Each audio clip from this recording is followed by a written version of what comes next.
ദേശീയവും അന്തർദേശീയവുമായുള്ള പ്രശ്നങ്ങളിൽ ശക്തമായ അഭിപ്രായം പറഞ്ഞുകൊണ്ട് സ്വയം അപഹാസ്യനായി മാറുന്ന ഒരു നേതാവ് ഉണ്ടെങ്കിൽ അത് സഖാവ് എം.എ. ബേബിയാണ്. നേരത്തെ അമേരിക്കൻ പ്രസിഡന്റ് ഡൊണാൾഡ് ട്രംപിനെതിരെയും ഈ സഖാവ് ആഞ്ഞടിച്ചിരുന്നു. കഴിഞ്ഞ ദിവസവും അദ്ദേഹം വളരെ ശക്തമായ ചില പ്രസ്താവനകൾ നടത്തിയിരുന്നു. അതിലൊന്ന് മോദി സർക്കാരിനുള്ള ഒരു മുന്നറിയിപ്പായിരുന്നു. ഇസ്രായേലിലേക്ക് ആയുധം നൽകുന്നത് ഇന്ത്യ ഉടൻ നിർത്തണമെന്ന് മോദി സർക്കാരിനോട് അദ്ദേഹം പറഞ്ഞു. കൂടാതെ ഇസ്രായേൽ എന്ന രാജ്യവുമായുള്ള മുഴുവൻ ബന്ധവും സൈനിക സഹായവും ഇന്ത്യ അവസാനിപ്പിക്കണമെന്നും എം.എ. ബേബി പറഞ്ഞു. സോഷ്യൽ മീഡിയയും ബേബി സഖാവിനെ വേണ്ടതുപോലെ ഇപ്പോൾ ആദരിക്കുന്നുണ്ട്. ഈ പെരുന്നാൾ ഒന്ന് കഴിയട്ടെ സഖാവെ, അത് കഴിഞ്ഞ് നമുക്ക് ഇസ്രായേലിനെ ശരിയാക്കാം എന്നാണ് ചിലർ പറയുന്നത്. മറ്റൊരു കാര്യം, ഇദ്ദേഹത്തിന്റെ വാർത്തയിൽ ആളുകൾ ലൈക്ക് രേഖപ്പെടുത്തുന്നത് കൂടുതലും സ്മൈലി ഇട്ടുകൊണ്ടാണ്. അതും ബേബി സഖാവിന്റെ ഒരു നേട്ടമാണ്. അദ്ദേഹം പിന്നീട് പറഞ്ഞത്, ഏതൊരു ഭീകരവാദത്തെയും ഇന്ത്യക്കെതിരായ പാകിസ്ഥാന്റെ ആക്രമണമായി കാണുമെന്ന കേന്ദ്രത്തിന്റെ നിലപാട് തികച്ചും തെറ്റാണെന്ന്. ഏതെങ്കിലും ഭീകരർ വിചാരിച്ചാൽ ഇരു രാജ്യങ്ങളും തമ്മിലുള്ള സംഘർഷത്തിലേക്ക് കാര്യങ്ങൾ വഴിമാറില്ല. ഭീകരർ ഇന്ത്യയിൽ ആക്രമണം നടത്തിയാൽ ഇന്ത്യക്കെതിരായ യുദ്ധപ്രഖ്യാപനമായി എങ്ങനെ വ്യാഖ്യാനിക്കുമെന്ന് കൂടി സഖാവ് എം.എ. ബേബി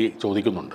വീണ്ടും സഖാവ് കേന്ദ്രത്തിന് കുറച്ച് കാര്യങ്ങളിൽ കൂടി ഉപദേശം നൽകുന്നുണ്ട്. ബംഗ്ലാദേശി അഭയാർത്ഥികളെ തിരിച്ചയക്കുന്നതിൽ കൂടുതൽ മനുഷ്യത്വപരമായ സമീപനം സ്വീകരിക്കണമെന്നാണ് ബേബി പറഞ്ഞത്. മൊത്തത്തിൽ നോക്കിയാൽ അമേരിക്കൻ പ്രസിഡന്റിനോട് രാജി വെപ്പിക്കുമെന്ന് ഭീഷണിപ്പെടുത്തുക, മോദിയോട് ഇസ്രായേലിനോടുള്ള ബന്ധം അവസാനിപ്പിക്കാൻ ഉത്തരവിടുക, ബംഗ്ലാദേശ് നുഴഞ്ഞുകയറ്റക്കാരെ പുറത്താക്കരുത് എന്ന് താക്കീത് നൽകുക, മാവോയിസ്റ്റുകളെ വെറുതെ വിടാൻ ആജ്ഞാപിക്കുക എന്നിങ്ങനെ വലിയ വലിയ നിർദ്ദേശങ്ങളാണ് ഇദ്ദേഹം മുന്നോട്ട് വെക്കുന്നത്. കൂട്ടത്തിൽ ദിലീപിന്റെ സിനിമയെ പൊക്കിപ്പറയുക എന്ന ചെറിയൊരു കാര്യം കൂടി സഖാവ് ചെയ്തിട്ടുണ്ട്. തനിക്ക് ഇപ്പോൾ കിട്ടിയ സ്ഥാനം ശരിക്കും അർഹിക്കുന്നത് ആണോ എന്നൊരു സംശയം അദ്ദേഹത്തിന് ഉണ്ടെന്നാണ് തോന്നുന്നത്. അത് മറികടക്കാനായിരിക്കും ഈ കടുത്ത പ്രസ്താവനകൾ ബേബി സഖാവ് ഇറക്കുന്നത്. കൂടാതെ പെരുന്നാൾ കൂടി കണക്കിലെടുത്തുകൊണ്ടുള്ള ആ പ്രീണന ലൈനാണ് സഖാവ് സ്വീകരിക്കുന്നതെന്നും ആക്ഷേപമുണ്ട്. ഇസ്രായേലുമായും പലസ്തീനുമായുമുള്ള ഇന്ത്യയുടെ ബന്ധമൊക്കെ കാലങ്ങളായി തുടരുന്ന ഒന്നാണ്. ഒരു ബക്രീദ് വരുമ്പോൾ ബേബി സഖാവ് പറയുന്നത് പോലെ അതൊന്നും മാറ്റാനും പോകുന്നില്ല. ഈ നാട്ടിലെ സാധാരണക്കാർ അടക്കമുള്ള ജനങ്ങൾ അരിമേടിക്കുന്നത് ഇസ്രായേലും പലസ്തീനുമായുള്ള ബന്ധങ്ങളുടെ പുറത്തുമല്ല. അതുകൊണ്ട് കഴിയുമെങ്കിൽ സാധാരണക്കാർക്ക് ഉപകാരപ്പെടുന്ന എന്തെങ്കിലും വിഷയങ്ങൾ സംസാരിക്കാനും അവർക്ക് വേണ്ടി